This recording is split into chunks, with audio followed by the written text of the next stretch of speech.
Hello and welcome back everyone. जैसा कि last session में हम लोगों ने सिनेरियोज डिस्कस किया, स्प्रेडशीट का एक और इम्पोर्टेंट कॉन्सेप्ट आज हम डिस्कस करने वाले हैं, गोलसीक। गोलसीक जो है जनरली हम लोग यूज करते हैं जब आप कोई भी फॉर्मूला यूज करते हैं और आपका जो टारगेट रिजल्ट है उसके बिहाफ पे आप किसी वेरिएबल सेल में चाहते हो कि क्या वैल्यू पॉसिबल है कि आपका जो टारगेट वैल्यू है वो अचीव हो जाए, तो उस केस में आप गोलसीक का यूज करते हैं। यहाँ पे जो एग्जाम्पल दिया हुआ है प्रिंसिपल इंटरेस्ट कैलकुलेट करने का, तो उसके साथ हम लोग एक बार प्रैक्टिकली इसको देखेंगे तो शायद आप लोगों को ज़्यादा अच्छे से समझ पाओगे आप लोग इसको। चलिए स्टार्ट करते हैं। फर्स्ट ऑफ ऑल आप एक स्प्रेडशीट ओपन कर लें, लिबर ऑफिस कैल्क ओपन कर लें। उसके अंदर for example simple interest calculate करना है तो आपके पास क्या क्या वैल्यूज होती हैं। प्रिंसिपल होता है,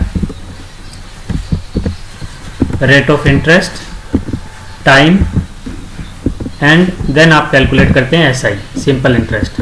फॉर एग्जांपल आपका जो प्रिंसिपल है वो है 2 लाख और 4% आपका जो रेट ऑफ इंटरेस्ट है वो है, और टाइम है आपके पास में 2 ईयर्स का। तो आपको कैलकुलेट करने के लिए फॉर्मूला क्या यूज करते हैं, you know very well, principal multiply by rate of interest multiply by time period और डिवाइड बाय 100। तो इस तरीके से आपका कैलकुलेट होके आ जाता है कि अगर 2 लाख आपने डिपॉजिट किए हैं किसी बैंक में या इन्वेस्ट किए हैं 4% रेट पे, तो 2 ईयर्स में आपको रिटर्न मिलेगा 16,000। सिंपल इंटरेस्ट जो आपका मिलेगा 16,000 आपको मिलेगा। थोड़ा सा मैं इसको साइज इसका इंक्रीज कर देता हूँ सच दैट आपको विजिबिलिटी अच्छी हो। अभी शायद आपको अच्छे से दिखाई दे रहा होगा। नाउ मैं जो मेरी जो रिक्वायरमेंट है गोलसीक को लेके, मैं चाहता हूं कि मेरा जो सिंपल इंटरेस्ट है वो मुझे 20,000 मिलना चाहिए। तो मेरा प्रिंसिपल कितना होना चाहिए, यानी कि मैं अपना जो डिपॉजिट है वो कितना इंक्रीज करूं कि मेरा सिंपल इंटरेस्ट 2 साल में बढ़ के इसी रेट पे 20,000 हो जाए। अभी मुझे 16,000 का रिटर्न मिल रहा है, मुझे 20,000 का रिटर्न चाहिए। तो उसके लिए आपके पास स्प्रेडशीट में बहुत अच्छा ऑप्शन यहाँ पे गोलसीक का होता है। आप टूल्स में जाएंगे, टूल्स में आपको गोलसीक का ऑप्शन मिलेगा। ठीक है, यहाँ पे गोलसीक में सबसे पहले पूछता है फॉर्मूला सेल का, आपको यहाँ पे रेफरेंस देना होता है। तो फॉर्मूला सेल मेरा ऑलरेडी कहाँ लिखा हुआ है, D11 सेल में लिखा है। अदरवाइज आप डायरेक्ट यहाँ पे क्लिक कर सकते हैं, जब क्लिक करेंगे तो उसका एड्रेस यहाँ पे आपके पास आ जाएगा। अब टारगेट वैल्यू पूछता है, टारगेट वैल्यू यानी कि D सेल में अभी 16,000 आपका सिंपल इंटरेस्ट कैलकुलेट होके आया है। आप इसे कितना इंक्रीज या डिक्रीज करना चाहते हैं, यानी कि टारगेट वैल्यू आप क्या रखना चाहते हैं। फॉर एग्जांपल अब मुझे 20,000 चाहिए 2 ईयर्स में रिटर्न, सिंपल इंटरेस्ट मुझे कितना चाहिए 20,000, तो मैंने टारगेट वैल्यू लिख दिया 20,000। वेरिएबल सेल यानी कि किस में चेंज हो, कि रेट ऑफ इंटरेस्ट बदलना चाहिए या प्रिंसिपल में क्या चेंज करना चाहिए। तो जनरली हमारा जो रेट ऑफ इंटरेस्ट और टाइम पीरियड भी हम देख सकते हैं।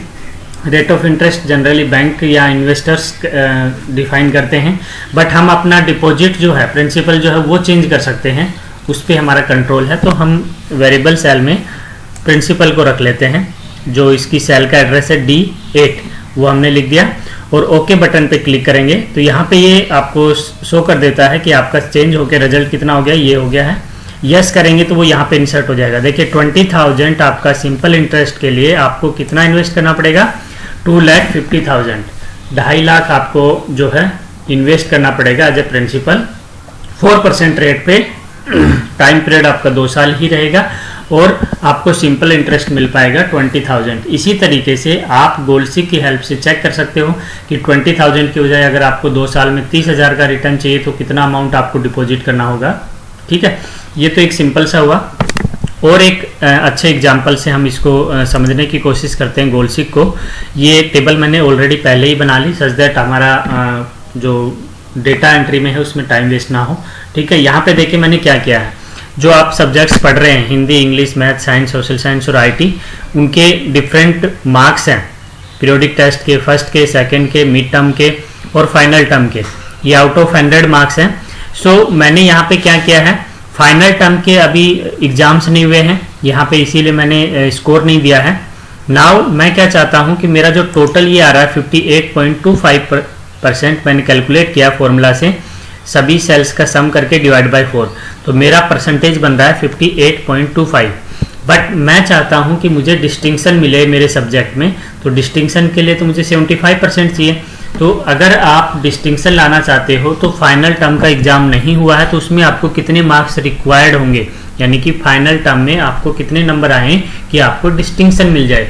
तो उसके लिए आप क्या करेंगे, टूल्स में जाएंगे, गोल सीक का ऑप्शन यहाँ पे है, फॉर्मूला सेल हम ऑलरेडी टोटल में का एड्रेस दे चुके हैं यहाँ पे, ठीक है। टारगेट वैल्यू कहाँ पे आपकी टारगेट वैल्यू होगी 75, क्योंकि डिस्टिंक्शन 75 पे मिलता है आपको। और वेरिएबल सेल में आप इस सेल का एड्रेस लिख देंगे जो फाइनल टर्म के सेल है C7, ठीक है। और ओके बटन पे क्लिक कर देंगे तो यहाँ पे आपका देखिए कैलकुलेट आ गया, गोल सीक सक्सीडेड, रिजल्ट 67, यस करेंगे तो यहाँ पे आपका रिजल्ट चेंज हो गया। टोटल आपको 75% डिस्टिंक्शन के लिए यहाँ पे फाइनल टर्म में आपको 67 मार्क्स रिक्वायर्ड है। इन अ सिमिलर मैनर अगर आपको यहाँ पे भी वही चीज़ करना है तो आप क्या करेंगे, टूल्स, गोल सीक, अगेन आपको टारगेट वैल्यू आपकी कितनी है वो आप यहाँ पे डिसाइड कर देंगे, 75 चाहिए तो 75 लिखेंगे।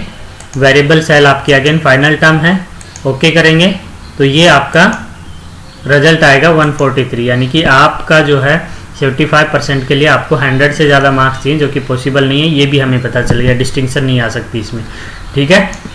अगेन आप कैलकुलेट कर लें इसी तरीके से, गोल सीक में जाएंगे, टूल्स में गोल सीक का ऑप्शन होता है आपका, और आपका रिक्वायरमेंट क्या है 75% है, तो आप इसको करेंगे 75 और वेरिएबल सेल आपकी क्या है ये है, ओके करेंगे तो यहाँ पे भी आपको डिस्टिंक्शन नहीं मिल सकता, ठीक है।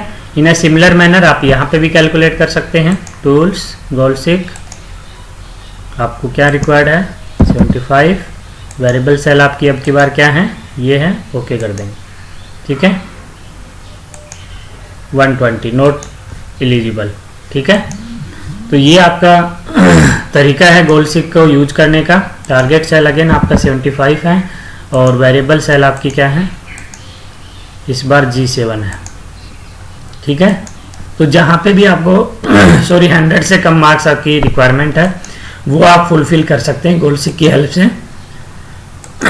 टारगेट वैल्यू डिस्टिंक्शन के लिए 75, वेरिएबल सेल आपकी इस बार H7 है, ओके करेंगे, ठीक है। यानी कि आप अगर रिक्वायरमेंट आपकी जो फुलफिल हो सकती है, हिंदी में अगर आप 67 मार्क्स लेके आएँ तो आपको डिस्टिंक्शन मिल सकती है। बाकी सब्जेक्ट्स में आपको 100 से ज़्यादा आपका रिकॉर्ड आप शो कर रहे हैं, दिखाई दे रहा है फाइनल टर्म में, इसका मतलब वहाँ डिस्टिंक्शन के लिए आप 100 से ज़्यादा तो मार्क्स नहीं लेके आ सकते। तो यहाँ पे आपको पता चल गया कि जिस सब्जेक्ट में आप डिस्टिंक्शन लाते हैं उसमें आप स्टडी कीजिए एंड अकॉर्डिंगली आपको आपका डिस्टिंक्शन उस सब्जेक्ट में मिल जाएगा, ठीक है। अगर यहाँ पे आपका स्कोर पहले अच्छा होता तो शायद इसमें इन सब सब्जेक्ट्स में भी आपको डिस्टिंक्शन मिल जाता। ये आपका गोल सीक का कॉन्सेप्ट है कि अगर आपको टारगेट वैल्यू पता है तो किसी भी वेरिएबल सेल की वैल्यू आप गोल सीक की हेल्प से आइडेंटिफाई कर सकते हैं, पता कर सकते हैं कि टारगेट सेट करके कि इस टारगेट के लिए मुझे क्या रिक्वायरमेंट्स है, ठीक है। शायद कॉन्सेप्ट आपको समझ में आया होगा। स्टिल अगर आपका कोई डाउट है, आपको कोई समस्या है तो आप डेफिनेटली कमेंट सेक्शन में जाके मुझे लिखिए, I will be happy to answer you. Thank you.